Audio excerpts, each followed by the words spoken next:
جب سے ماہ ربیع النور شریف کا بابرکت مہینہ شروع ہوا ہے، بہت سی ایسی پوسٹ اور ایسی ریلز سامنے آ رہی ہیں جن میں لوگ میلاد منانے پر اعتراضات کر رہے ہیں کہ میلاد منانا جائز نہیں ہے، میلاد منانے کی کوئی دلیل نہیں ہے، یہ قرآن و سنت سے تو ثابت ہی نہیں ہے۔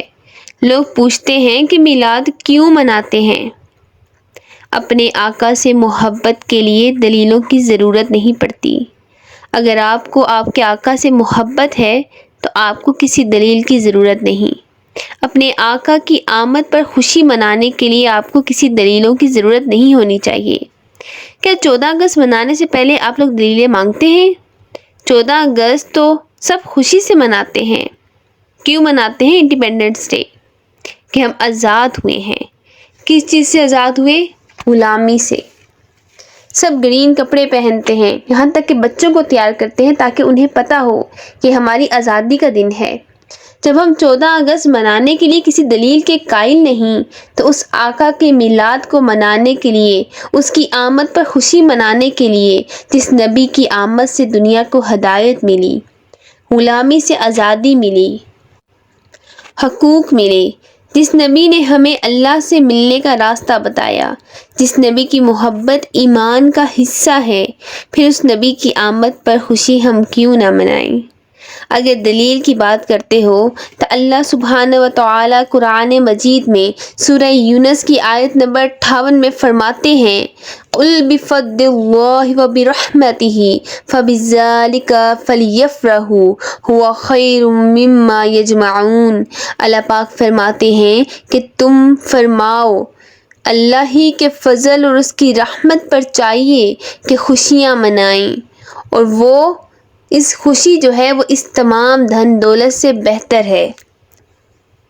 تو یہ خوشی اللہ کے فضل اور اس کی رحمت پر کہا گیا کہ خوشی مناؤ۔ اور دوسری جگہ اللہ سبحانہ و تعالیٰ کیا فرماتے ہیں، وَمَا أَرْسَلْنَاكَ إِلَّا رَحْمَةً لِّلْعَالَمِينَ، کہ اے نبی میں نے آپ کو تمام جہانوں کے لیے رحمت بنا کر بھیجا، یعنی میرے نبی اس دنیا میں رحمت بنا کر بھیجے گئے۔ تو جو سب سے بڑی اللہ تبارک و تعالیٰ کی رحمت ہے وہ میرے آقا کی ذات مبارکہ ہے، تو اس کی آمد پر خوشی ہم کیوں نہ منائیں؟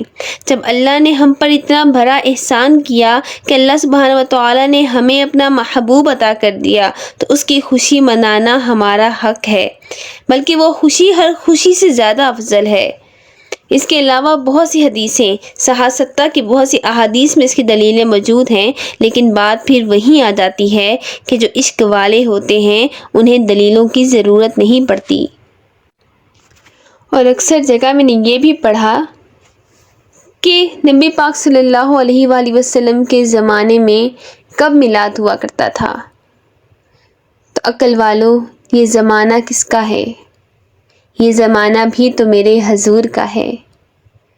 اس سے اچھے تو وہ شاعر ہوئے جنہوں نے کیا خوب شعر لکھا تھا کہ قسم خدا دی میرا ایمان ہے کہ ہر زمانہ میرے حضور دائے، یعنی ہر زمانہ میرے حضور کا ہے۔ اور پھر اکثر لوگ کو جب یہ دلیل بھی سمجھ نہیں آتی تو پھر وہ کہتے ہیں کہ اچھا تم نے میلاد ہی منانا ہے تو اس سے اچھا ہے کہ کسی کے گھر میں راشن ڈلوا دو، کسی غریب کی مدد کر دو کہ آیا وہ 2 وقت کی روٹی کھا لے، تو اس کے لیے بھی بڑی اچھی بات ہے۔ جب تمہارے گھر کوئی بچہ پیدا ہوتا ہے نا تو تم خوشی مناتے ہو، تم سالگرہ کرتے ہو، کیک کاٹتے ہو۔ جب تمہارے گھر میں کسی بچے کی شادی ہوتی ہے تو پورا فنکشن ارینج کیا جاتا ہے، لائٹیں لگائی جاتی ہیں، گھر کو سجایا جاتا ہے۔ تب جو خرچہ آپ لوگ کرتے ہو تو کیا اس سے کسی کے غریب کے گھر میں کھانا دلوا دیں یا کسی کو راشن دلوا دیں؟ تب یہ ذہن میں سوال کیوں نہیں آتا؟ کیوں؟ کیونکہ بیٹے کی شادی ہے، بیٹے سے محبت ہے، اس کی محبت میں گھر بھی سجے گا، اس کی محبت میں مٹھائیاں بھی بنٹیں گی، اس کی محبت میں کھلا کھانا بھی کھلایا جائے گا شادی پہ۔ تو یہ صرف باتیں دلیلوں کی نہیں ہوتی، یہ باتیں عشق کی ہوتی ہیں۔ جب انسان کے اندر عشق ہوتا ہے نا تو انسان عشق میں بہت کچھ کرتا ہے۔ انسان اپنے محبوب کے لیے، جب اس محبوب کی سالگرہ آتی ہے نا تو لوگ پھر کیک بھی لے کے جاتے ہیں، باسکٹ سجا کے لے کے جاتے ہیں۔ حقیقت ہے کہ جب محبوب کی سالگرہ آتی ہے تو پھر کیک بھی آتے ہیں، باسکٹیں بھی آتی ہیں، سرپرائز بھی دی جاتے ہیں۔ کہ جب یہ ان سے سوال یہ کیا جائے نا کہ یہ راشن کسی غریب کو دلوا دو، کسی کے غریب کے گھر کا بھلا ہو جائے گا، تو کہیں گے ہم وہ بھی کر لیں گے۔ لیکن یہ بھی ضروری ہے محبوب کو راضی کرنا ہے، ایسا ہی ہے نا؟ تو جب اس محبوب کو راضی کرنا ہے جو اللہ کا محبوب اللہ نے ہمیں عطا کیا، وہ سب محبوبوں کا محبوب ہے اور وہ ہمارے لیے بھی محبوب ہونا چاہیے۔ ہم کہتے ہیں نا کہ ہماری جان، ہمارا مال، ہماری اولاد آپ پر فدا یا رسول اللہ، کہنا آسان ہے، ہمارے عمل سے یہ بات ثابت ہونی چاہیے کہ ہماری فرسٹ پریورٹی ہمارے نبی ہونے چاہیے۔ اگر ہم اپنی اولاد کی برتھ ڈے سیلیبریٹ کر سکتے ہیں، اگر ہم ان کی شادیاں منا سکتے ہیں، تو میرے نبی کی آمد کا دن تو وہ دن ہے جب اللہ تبارک و تعالیٰ نے اتنی بڑی رحمت ہمیں عطا کی، تو اس دن کی خوشی منانا تو ہر مومن پر لازم ہے، اور ہم خوشی سے کہتے ہیں ہم تو میلادی ہیں۔